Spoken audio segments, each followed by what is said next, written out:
চলছে, মহান আল্লাহ তাআলা তাদেরকে সুস্থতা দান করে এই বিজয়ের যে স্বপ্ন পূরণের জন্য নতুন বাংলাদেশ নির্মাণে ভূমিকা রাখার তৌফিক দান করুন। আল্লাহুম্মা আমিন। প্রিয় ভাইরা আমার, আজকে 8 দলীয় জোটের উদ্যোগে বা 8 দলের উদ্যোগে আজকের এই মহাসমাবেশ, নিশ্চয়ই আপনারা একমত হবেন বাংলাদেশের বর্তমান রাজনীতিতে অন্তর্বর্তীকালীন সরকারের দায়িত্বে একটি নির্বাচন নিরপেক্ষ অবাধ সুষ্ঠু করার লক্ষ্যে আমাদের যে অভিযাত্রা, সেই প্রেক্ষাপটে 8 দলের অভিন্ন 5 দফা কর্মসূচিতে রাজপথে এগিয়ে চলা বাংলাদেশের 18 কোটি মানুষের জন্য একটি নতুন জাগরণ তৈরি করেছে। গ্রামে গঞ্জে পাড়ায় মহল্লায় এবার আশার সঞ্চার হয়েছে। আল্লাহ তাআলার দ্বীনের ভিত্তিতে একটি নতুন বাংলাদেশ, একটি সুশাসনের সমাজ আমরা উপহার পাবো ইনশাআল্লাহ। আজকে এই প্রথম রাজশাহী দিয়েই বিভাগীয় সদরগুলোতে 8 দলের পক্ষ থেকে বিভাগীয় শহরগুলোতে যে মহাসমাবেশের সিদ্ধান্ত হয়েছিল, তার প্রথম সমাবেশ আজকে রাজশাহীর মাদ্রাসা ময়দানে অনুষ্ঠিত হলো। এই দিক থেকে রাজশাহী উত্তর জনপদের এই লক্ষ লক্ষ জনতা আগামী দিনে নতুন বাংলাদেশ গড়ার একটি ঐতিহাসিক আন্দোলনের অংশীদার হয়ে থাকলেন।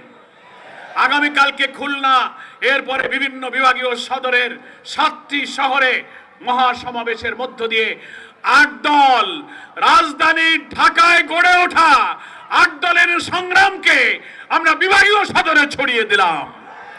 ইনশাআল্লাহ এরপর কর্মসূচি আসবে, আপনারা প্রস্তুত থাকুন। বাংলাদেশের প্রত্যেকটি জেলায় উপজেলায় লিয়াজো কমিটি করে নতুন বাংলাদেশের লক্ষ্যে ইসলামী দল এবং দেশপ্রেমী শক্তির এই ঐক্যকে একটি সুদৃঢ় সাংগঠনিক ভিত্তির উপরে আমরা দাঁড় করিয়ে দেব, যে সমঝোতার মধ্য দিয়ে আগামী জাতীয় নির্বাচনে বাংলাদেশের 18 কোটি মানুষের গণ আকাঙ্ক্ষা পূরণ হবে। ফ্যাসিবাদ যেমন বিদায় নিয়েছে, তেমনি এবারের সংগ্রাম দুর্নীতিবাদ, চাঁদাবাজ, লুটপাটকারী, সন্ত্রাসী, ইসলাম বিরোধী শক্তির বিরুদ্ধে সংগ্রাম।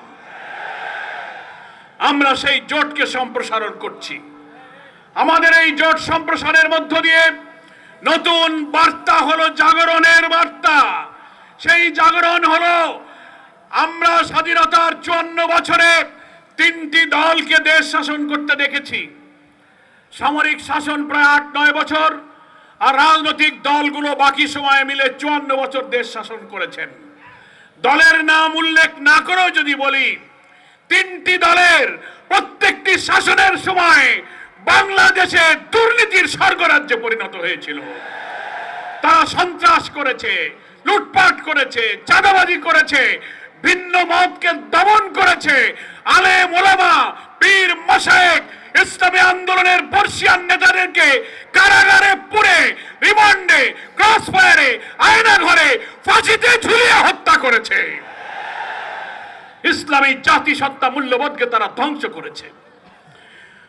প্রিয় দেশবাসী, তাই আমাদের এই 8 দলের সমাবেশের সম্প্রসারণের মধ্য দিয়ে আমরা একটি পরিবর্তনের বার্তা বাংলাদেশের গ্রামে গঞ্জে পৌঁছে দিতে চাই, যে আমরা ঐক্যবদ্ধ থাকব। এবং আমরা খবর পাচ্ছি এই 8 দল আর 8 দলে থাকছে না। বিভিন্ন রাজনৈতিক দল এখন 8 দলের এই মিছিলে শরীক হওয়ার জন্য আবেদন করতেছে। এই দল আরো বাড়বে আমার প্রিয় ভাইরা। সেই জন্য নতুন যে বাংলাদেশ আমরা চাই, সেই নতুন বাংলাদেশ মানে হলো স্বাধীনতার পরে যারা দেশ শাসন করেছেন তাদের চরিত্র যা ছিল, কোন দল অতীতের শাসকরা বুকে হাত দিয়ে বলতে পারবে না যে আমাদের নেতাদের বিরুদ্ধে কোনো চাঁদাবাজির অভিযোগ নেই, সন্ত্রাসের অভিযোগ নেই, দুর্নীতির অভিযোগ নেই, খুনের অভিযোগ নেই। সবার বিরুদ্ধে অভিযোগ আছে। কি বলেন, ঠিক কিনা? বলে আগামীতে এমন বাংলাদেশ আনতে চাই, এমন সরকার আমরা গড়তে চাই যেখানে আমরা দুর্নীতিকে না বলবো, লাল কার্ড দেখাবো।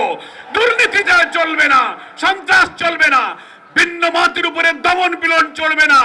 আমরা নৈতিক উৎপাদনমুখী কারিগরি শিক্ষা প্রতিষ্ঠার মধ্য দিয়ে আমাদের বিপ্লবী তরুণ সমাজকে দক্ষ জনসম্পদে পরিণত করে এই বাংলাদেশের লাল সবুজ পতাকাকে দুনিয়ার সামনে সমুন্নত আমরা করব।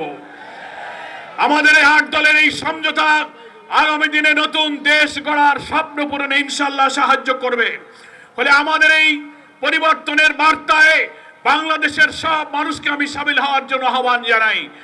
এখন নির্বাচন সামনে, সরকার যে ডেডলাইন ঘোষণা করেছে, আমরা সকল দল 8 দল সহ ফ্যাসিবাদ বিরোধী দলেরা আমরা এই নির্বাচনে মেনে নিয়েছি যে আমরা নির্বাচনে যাব, কিন্তু নির্বাচনের ডেট শিডিউল করলেও সেই নির্বাচন সুষ্ঠু এবং নিরপেক্ষ হবে কিনা এই প্রশ্ন জাতির সামনে দেখা দিয়েছে। এই 8 দলের আন্দোলনে আমরা বলেছিলাম 5 দফায় লেভেল প্লেইং ফিল্ড, পিয়ার পদ্ধতি, জুলাই সনদ, ফ্যাসিবাদের যারা দোষর তাদের বিচার এবং ফ্যাসিস্টরা যারা মানবতা বিরোধী অপরাধ করেছে তাদের দৃশ্যমান বিচার। আমরা অনেক দাবি করেছিলাম, আমাদের দাবির আংশিক পূরণ হয়েছে, কিন্তু আমাদের দাবির অধিকাংশই এখনো পূরণ হয়নি। আমরা দেখতে পাচ্ছি সরকার, বর্তমান অন্তর্বর্তীকালীন সরকারের অভ্যন্তরে লুকিয়ে থাকা কিছু ব্যক্তিদের কুপরামর্শে একই দিনে জাতীয় নির্বাচন আর গণভোটের তারিখ ঘোষণা করেছে। বারবার আমরা প্রধান উপদেষ্টা এবং ঐক্যমত্য কমিশনের প্রধানের সঙ্গে দেখা করে বলেছিলাম, একই দিনে নির্বাচন হলে কি কি সংকট তৈরি হতে পারে। জুলাই সনদে যে 48টি সাংবিধানিক সংস্কার হয়েছে, আরো অনেক বিষয়ে যে আমরা একমত হয়েছি, সাংবিধানিক বিচার বিভাগীয় রাষ্ট্রীয় কাঠামোগত সাংবিধানিক পদের ব্যাপারে অনেক সংস্কার হয়েছে। এই সংস্কারের বিষয়গুলো দেশবাসীকে আগে জানাতে হবে। ইলেকশন কমিশন তার ওয়েবসাইটে প্রকাশ করবেন, সরকার বিভিন্ন প্রকাশনা দিয়ে জাতিকে জানাবেন আমরা কোনটাকে হ্যাঁ বলবো, কোনটাকে না বলবো। ফ্যাসিবাদী রাষ্ট্র কাঠামোর কি কি পরিবর্তন হয়ে নতুন রাষ্ট্রে কি কি কাঠামোতে আমরা একমত হলাম, বাংলাদেশের 18 কোটি মানুষের সেটা জানার অধিকার আছে না বলুন? তো একই দিনে যদি ভোট হয়, এদিকে মার্কার ভোট আর এক বুথে হানার ভোট, জনগণ তো বোঝার সুযোগ পেল না যে আমি কোথায় হ্যাঁ বলবো কোথায় না বলবো। কি বলেন, ঠিক কিনা? আমরা বলেছিলাম জুলাই জাতীয় সনদকে আইনি ভিত্তি দিতে গেলে একটি সাংবিধানিক আদেশ জারি করতে হবে। আমরা ধন্যবাদ জানাই, সরকার বিলম্বে হলেও সেই জুলাই জাতীয় সনদের সাংবিধানিক আদেশ জারি করেছেন, গেজেট প্রকাশ করেছেন। কিন্তু দুঃখের সাথে আমরা লক্ষ্য করছি সেই গেজেটে একই দিনে গণভোটের কথা বলেছেন। আমরা সরকারকে বলতে চাই, বাংলাদেশে বহু আইন আপনারা করছেন আর পরিবর্তন করছেন, সরকারের আদেশ, সরকারের তৈরি করা গেজেট, এটা তো ওহির বাণী, কোরআনের বাণী না, এটা আপনারা কারো পরামর্শে করেছেন। এই গেজেটকে পরিবর্তন করতে হবে। এই আদেশ পরিবর্তন করে নির্বাচন সুষ্ঠু করতে গেলে জাতীয় নির্বাচনের আগে আপনি গণভোটের তারিখ আবার ঘোষণা করুন। আমরা 8 দল এবং দেশবাসী সেই দাবি করে যাচ্ছি। আমরা তো বলেছিলাম প্রয়োজনে জাতীয় নির্বাচনের আগে গণভোট কারা চায় আপনি মতামত দিন। অধিকাংশ ভোটারের প্রতিনিধিত্বকারী জনগণ জাতীয় নির্বাচনের আগেই গণভোট চায়। কি বলেন, ঠিক কিনা? আমরা এমন কোন সংকটে সরকারকে ফেলতে চাই না। বহু রক্তের বিনিময়ে অর্জিত নতুন বাংলাদেশের স্বপ্ন ভেঙে যাক তা আমরা চাই না।